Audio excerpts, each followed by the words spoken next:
Hola, buenas. Saludos. Qué aburrido. Hola, hoy no está Leti. Hoy no está Leti. Está Miguel, que es actor y guionista y cineasta y me dijo que hiciera este tema porque está obsesionado con, no sé, con esto y con el entretenimiento español. Te hubiera dado vida en los 90 tú viendo televisión española. De corazón a corazón. Hola, Miguel. Hola, Joel, y hola a todos. Incómodo, Todas, todes. Todes. Tú, en el otro podcast que yo tengo se armó un lío porque nosotros decimos bienvenides. Y eso fue un maldito choque. Eso fue de insulto y todo. Wow. Gente insultando. Yo Por una insulté E. no, porque dijeron bienvenides. Y ahora de maldad siempre decimos eso. Bienvenides. Por una E. Porque la gente como estúpida. ¿Qué te afecta que uno respete a otro? Si una persona se identifica como ese maldito palo, ¿quién soy yo para decirle que no? No es burlándome, pero tú sabes, para to make the point. Y nada, Hola, hola. bienvenido. Miguel va a ser mi co-host por los próximos 2 episodios. Porque Leticia está filmando para variar en su lugar, en nuestro lugar favorito. ¿Dónde? ¿Dónde En es el ese? Higüero. Chin, chin, chin, chin, chin. Por ahí anda con Luis Felipe. También. ¿Y con quién más? Y con Talía de maquillaje. Pero ellos no lo van a saber que les estoy mandando saludos porque no apoyan. Pues bien. Vamos a hablar de lo comida entonces. Esto sí es historia de verdad porque no creo que nadie, Miguel, que es anormal, sabe quién es lo comía. Digo, yo obviamente yo también, pero a mí me luce saberlo. ¿Qué va a pensar la gente de mí después de este episodio, Joel? Es lo que todo el mundo sabe. Wow, me comí una papita antes de ti. Tengo todos los dientes ahora ya una papita.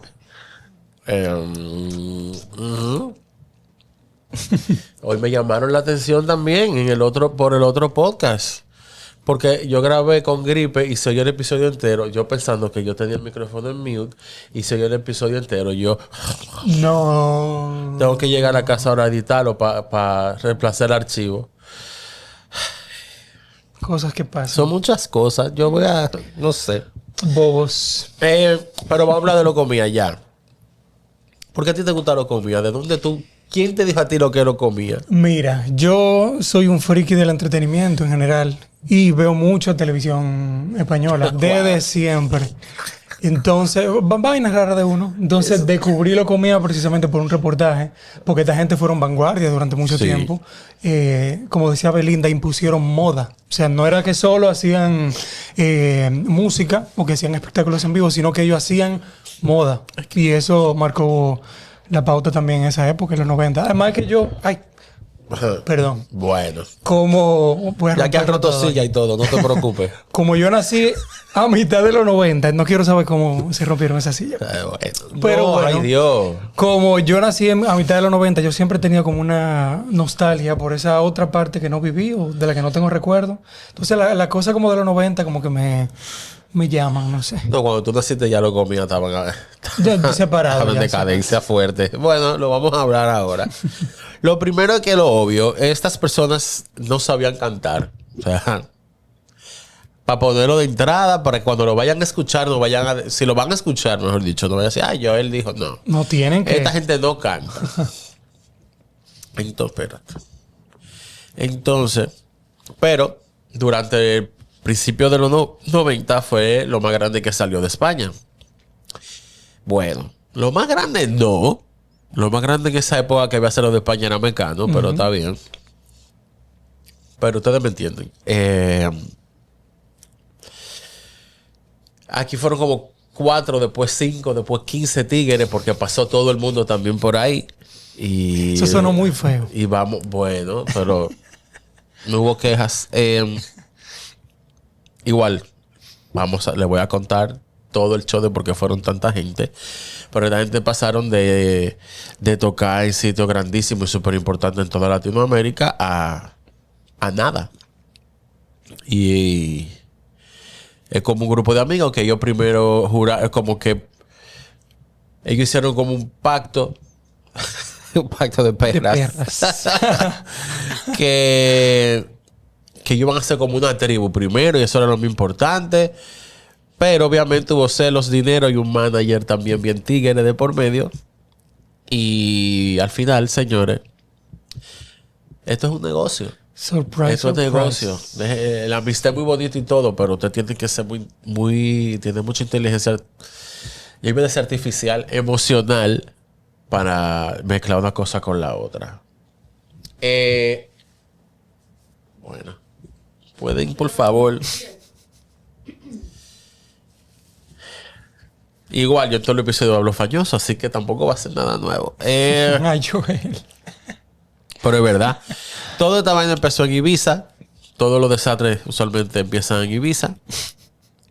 En el 84, Xavier Font se va de Barcelona. Me lo encuentro súper raro porque Barcelona también es una ciudad tan grande y con tanta cultura que es raro que se tuvo que ir ni que para Ibiza. Pero bueno. Nada, él quería eso mismo, como armar una tribu urbana. Eso fue lo que dijeron. Se instaló en Ibiza con su hermano Luis, su pareja del momento Manuel Arjona. Y Manuela. Manuel. Manuel. Bueno, No, por si acaso. escúchame cómo estoy hablando. Así que estoy haciendo esfuerzos sobrehumanos para no cancelarte otra vez.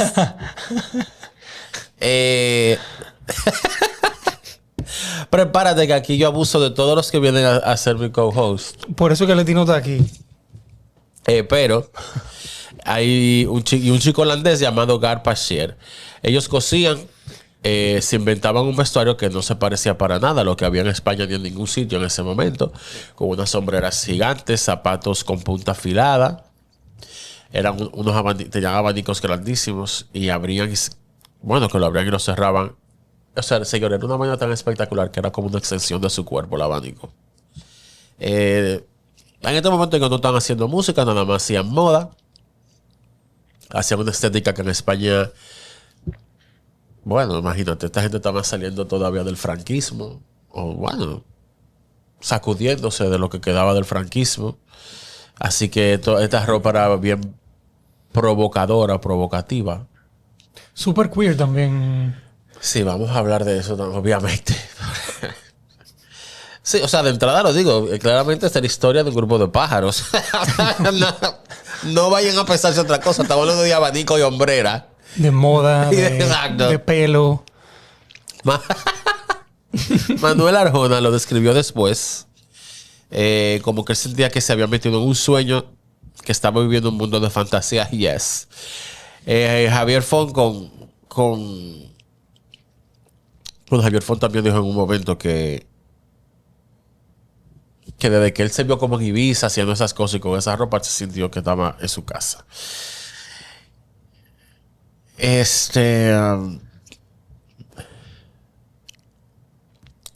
nombre me lo comía, ¿verdad?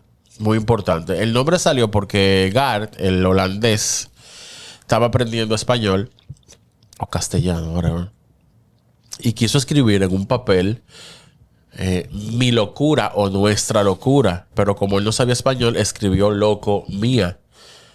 Qué interesante. Y eso fue, imagínate, una decisión de marketing. Sin ser decisión de marketing, fue un accidente básicamente. Así que Javier, ni tonto ni perezoso, fue y lo registró como el nombre oficial del grupo. Ojo, no están haciendo música todavía. Wow. No me quiero imaginar cómo yo estoy sonando.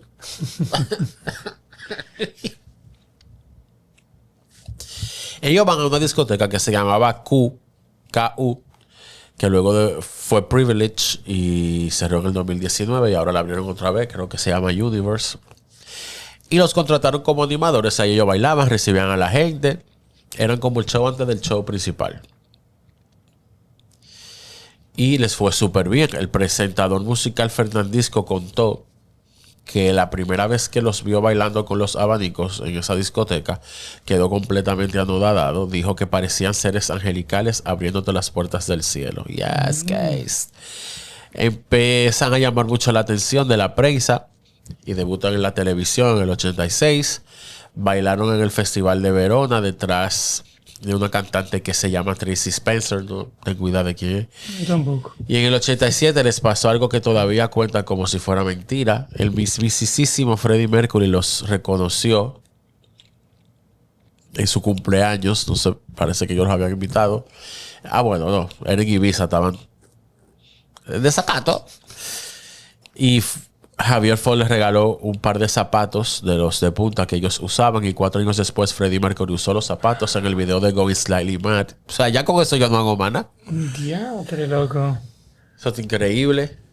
Y hasta aquí, vuelvo y repito, no están haciendo música, solamente son un colectivo de moda que baila.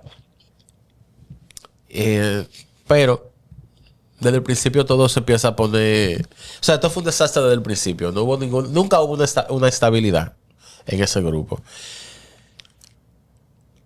En el documental que hizo Movistar Plus se destapó que, bueno, algo que cambió la historia de ellos. O sea, los problemas se los comió. No empezaron con el tema de la fama. Oh my God. Empezaron en Ibiza mucho antes con Javier, enamorándose de Carlos Armas. Javier lo contó, para él Carlos era un dios, un Adonis, él lo sumó como al grupo.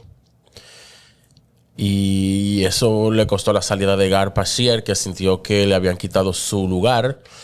Porque, bueno, primero como parece que él era el marido o estaba enamorado de Xavier. Y también como que no le gustó que metieran otra gente en el grupo. Pero el problema no se terminó ahí. Cuando Carlos Armas se convierte en la cara más mirada del grupo, Xavier empieza a desarrollar celos, que él mismo después dijo que eran unos celos enfermizos. La verdad que... de gays.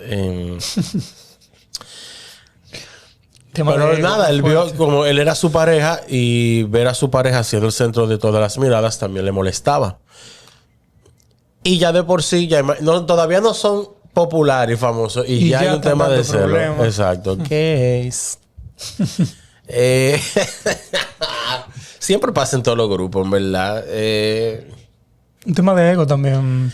Claro, yo creo que cuando la gente hace un grupo musical, yo creo que deben de hacerlo con un plan de principio a fin.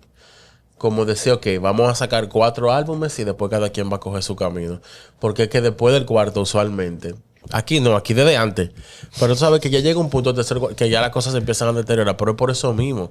Porque ya, principalmente con el cantante principal, al final esa es la cara del grupo. Uh-huh. Los grupos nunca vuelven a funcionar igual cuando cambian el cantante. Porque es que no funcionan y ya.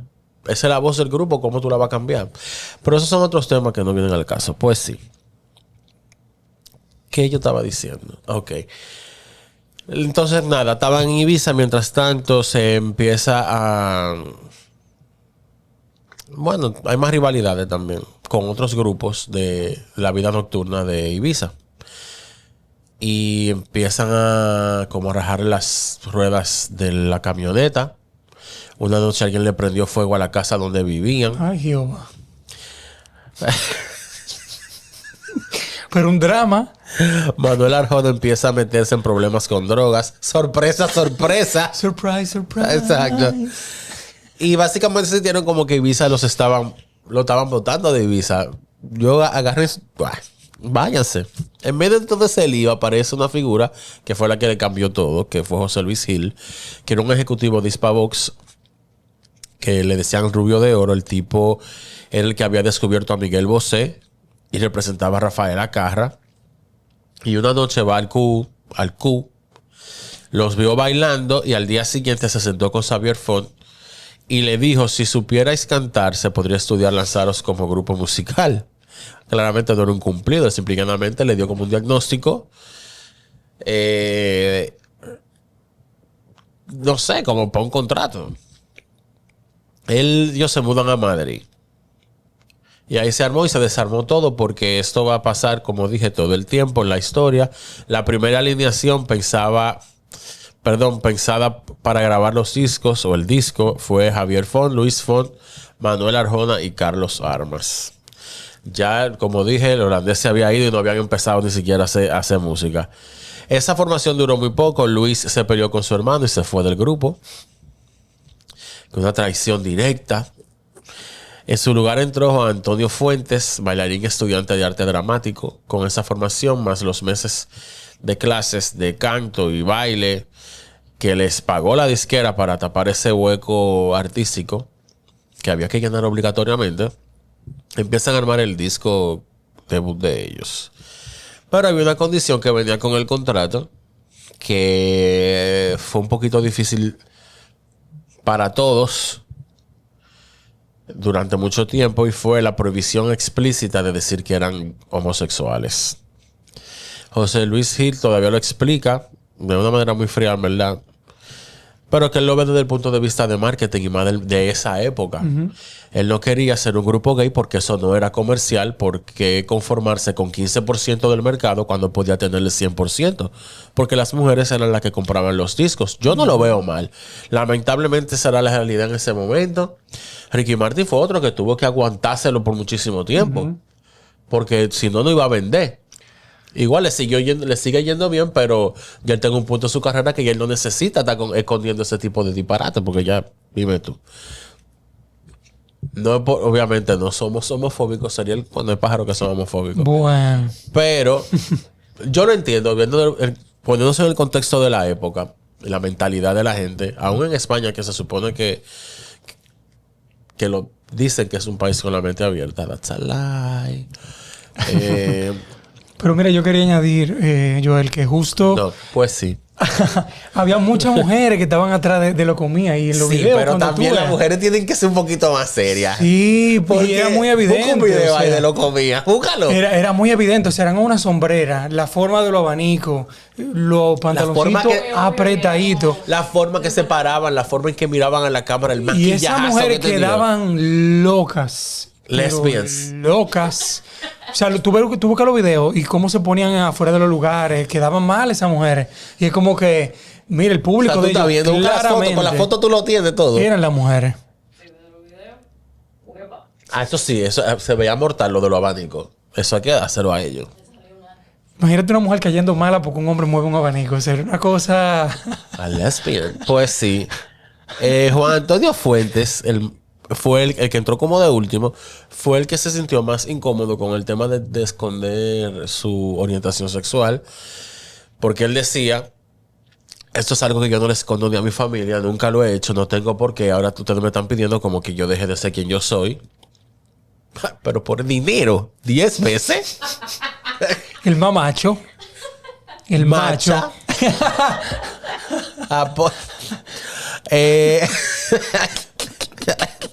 Por dinero. Pero tú eres loco, muchacho, el coño. Hay que sacarle un meme a eso. Por dinero. Ay, por Dios. Mira, Dios le da barba a quien no tiene quija. El macho. Yo me bajo un pote de testosterona todas las mañanas si es necesario. Por dinero. Este como loca. Pero al final, bueno, esa ambigüedad había que venderla porque esa ambigüedad era dinero. Y al final todo negocio lo que está buscando es dinero. Entonces, nada. Ellos hacen su disco, se llamaba Taiyo, que significa sol en japonés. No me pregunten por qué.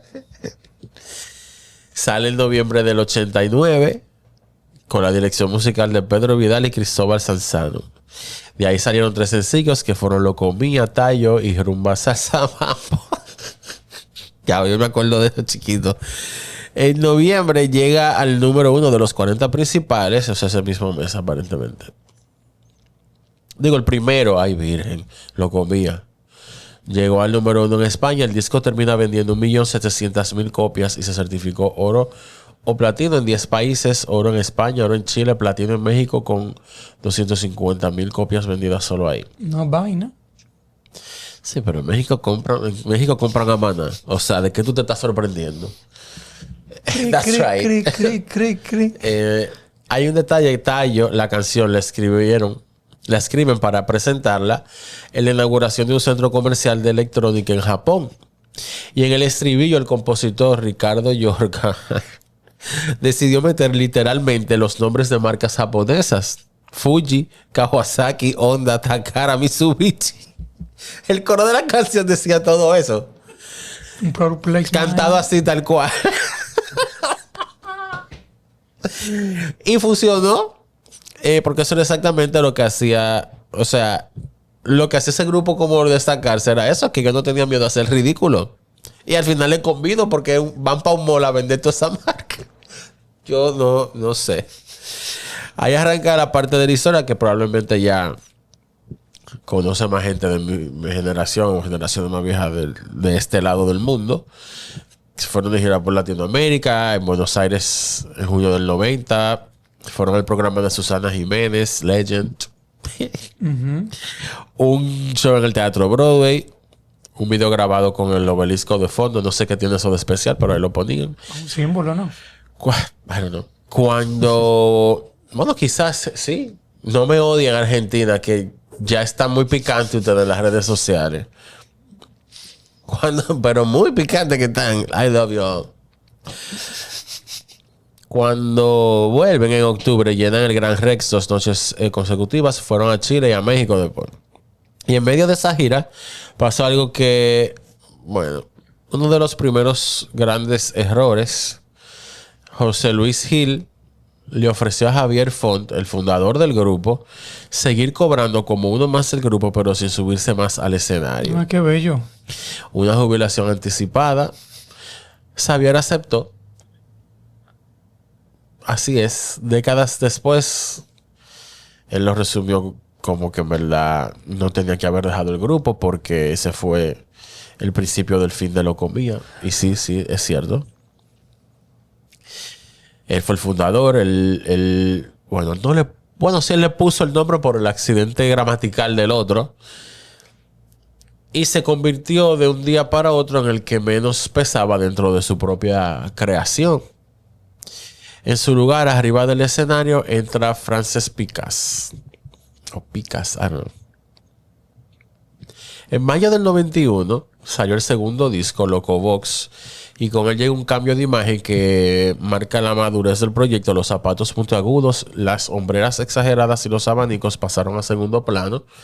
Y entra más trajes formales, chaleco, corbata, etc. El sencillo que le dio nombre al disco llegó al número 1 en España.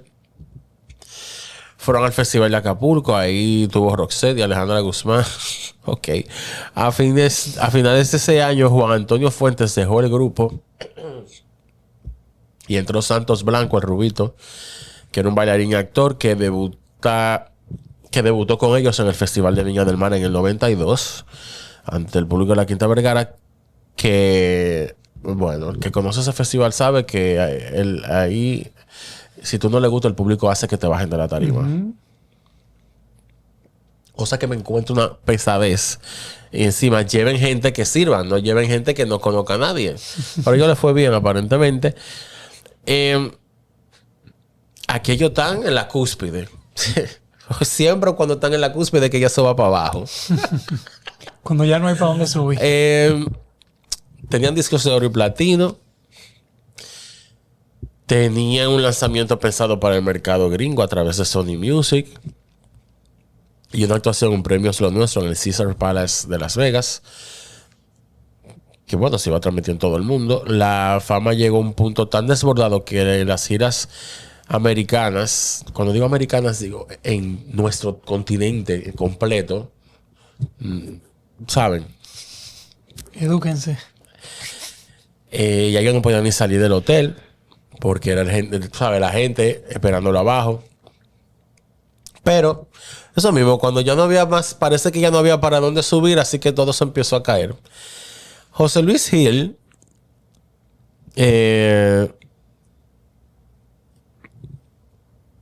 bueno, ese viaje a Nueva York para lanzar el grupo en Estados Unidos es básicamente el principio del final.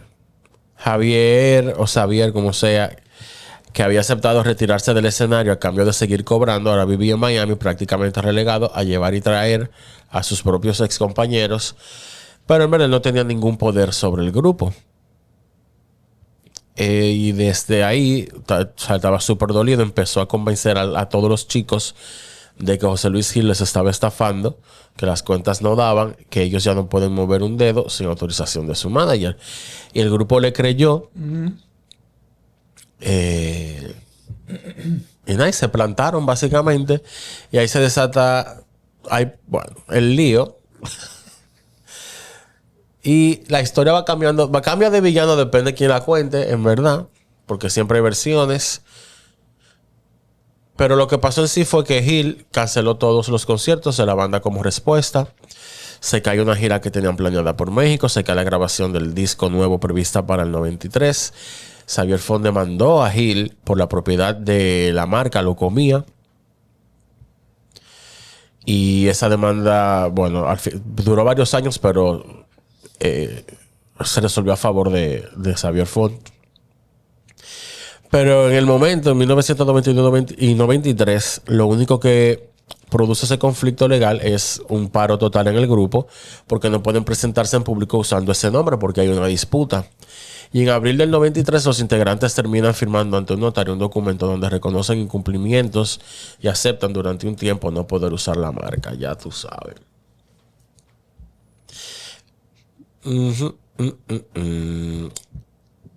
Eso básicamente resultó en la disolución del grupo. Porque sin nombre no pueden hacer nada. Debieron cambiar de nombre, ponerle Loco Mine, no sé, o Mine Loco. ¿Qué te digo?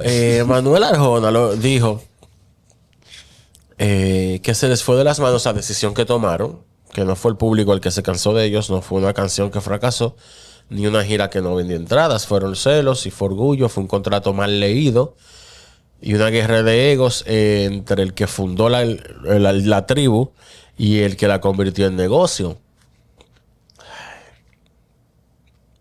Xavier Font muchos años después, en la miniserie de Movistar, lo dice como que de cierta manera, lo admite que él mismo jodió el grupo y admitió que fue muy egoísta. Por lo menos, le quitaste el pan a un par de gente. A mucha gente, en verdad, porque no son ellos los únicos que comen de ese dinero. Y a partir de ahí, lo que empieza como una sucesión de resurrecciones, pero ninguna como que cuajó. En el 93 apareció una segunda generación. Antonio Alvela, Pablo Robledo, Frank Romero y Luis Font, el hermano de Javier, volvió al grupo.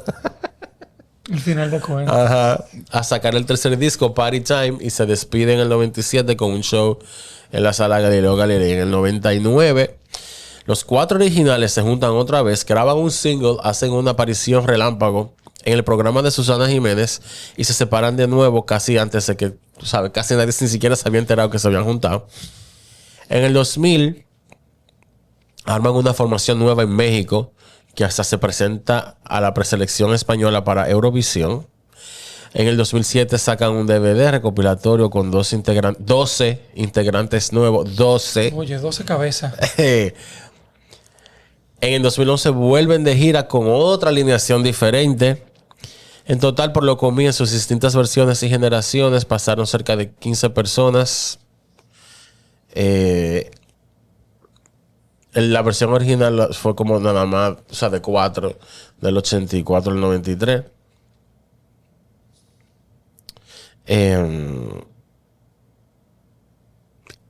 Nada. Locomía. Santos Blancos, el rubito que debutó en Viña del Mar, se murió el 14 de junio del 2018 por causas naturales con solo 46 años. Un mes después, el 16 de julio de ese mismo año, murió Frank Romero, el de la segunda generación, por una infección bacteriana, también a los 46. Francesc Picasso, el que cantó con Locomía, después se recibió de psicólogo y se decidió a escribir poesía en catalán y además abrió su propia tienda de complementos de moda. Murió en Barcelona el 18 de noviembre del 2023. Este mismo año, el 1 de julio, murió Manuel Arjona en su casa en Barcelona a los 58 años, de forma repentina y por causas que hasta el día de hoy no se conocen del todo. Arjona fue durante mucho tiempo el más fiel al espíritu original del grupo. Pasó años actuando, caracterizado como integrante de Locomía en la Sala Bikini de Barcelona, y en 2011 volvió a subirse al escenario con la marca de Locomía, antes de adaptarse otra vez por motivos personales. 3. Cuando se murieron esos 3, 4. 4. Jóvenes. Sí. Los que quedan armaron vidas bien distintas entre sí. Carlos Armas intentó un proyecto musical corto llamado Vaticano con K, junto a Javier Pastrana, y hoy vive alejado por completo de la música en Tenerife, al frente de una tienda de moda. Todos. Juan Antonio Fuentes se instaló en Cuba, donde lleva adelante un negocio de hostelería junto a su pareja. Gar Pacher, el que le puso el nombre al grupo Sin Querer. Él como que sintió que la libertad en Ibiza se convirtió en una obligación discográfica. Grabó su propio disco en Italia en los 90 y después se mudó a Miami, donde abrió una tienda de moda. Oh, Dios. Pero los dos hermanitos, Luis vivió después una caída durísima. Llegó a estar en situación de calle, a cantar en el metro en Madrid para sobrevivir, hasta que una familia mexicana lo acogió y le dio un lugar para reconstruirse. En una entrevista contó que en algún momento de esa etapa hizo negocio con su propio cuerpo después de una proposición indecente. Hey, hay que comer. Hoy vive en México. Javier Font, su hermano, terminó en 2012 condenado por un delito contra la salud pública. Le habían incautado poco más de 4 gramos de éxtasis. Ay, pero por Dios. Qué detalle. Y varios botes de popper que vendía por internet. Qué detalles. Curiosamente, ese momento, o sea, lo de la cárcel y eso, como ellos como que estaban pasando por todas esas cosas al mismo tiempo, como que se reconciliaron. Hoy Javier ayuda económicamente a Luis, le manda ropa, dinero, aparece de tanto en tanto en televisión hablando de la banda que, bueno, de lo comía. Y según sus propias palabras, de cómo él terminó jodiendo todo él mismo. ¿Qué más, señores? Ah, bueno. Hicieron Disco Ibiza lo comía, la película dirigida por Quique Maillo, con un guión de él junto a Marta Libertad Castillo. Se estrenó en mayo del 2024. Diablo, ya hace tanto. Y después en Netflix en septiembre. Pero en Netflix allá, porque yo no lo he visto. No, taquilla. Worldwide. No. No sé, entran a Netflix por ahí. Yo creo que sí. Yo la vi, pero no me acuerdo si fue aquí o en México. Excúsame. En fin. Pues tú sí la viste, tú ahorita dijiste que no la viste. No, la serie sí, la película no. Es una película. De Netflix. Balance. Pero tú me lo preguntaste ahorita y yo te dije que no. O sea, están diciendo que tiene Netflix aquí, pero yo no sé, yo no lo he visto. Ok. Vamos a averiguar. ¿Cómo se llamaba? Lo comía. Disco Ibiza lo comía. Yo sí sé que Netflix sacó la... Ay, sí, aquí está. Ay, de que ya a mi casa. Con el tipo de Élite y la Casa de Papel. Me tienen Ay, harto sí, ya. es película. Lo que pasa es que iban a hacer la serie. Hay pero una serie también. No, yo vi ese trailer. con Javier Lorente. Yo vi el trailer. Es con este chico de la Casa de Papel, creo que. Ajá. Sí. Con él. La serie con uno de los que estaba en Merlí. No sé si vieron a Merlí. Uno de los chamaquitos.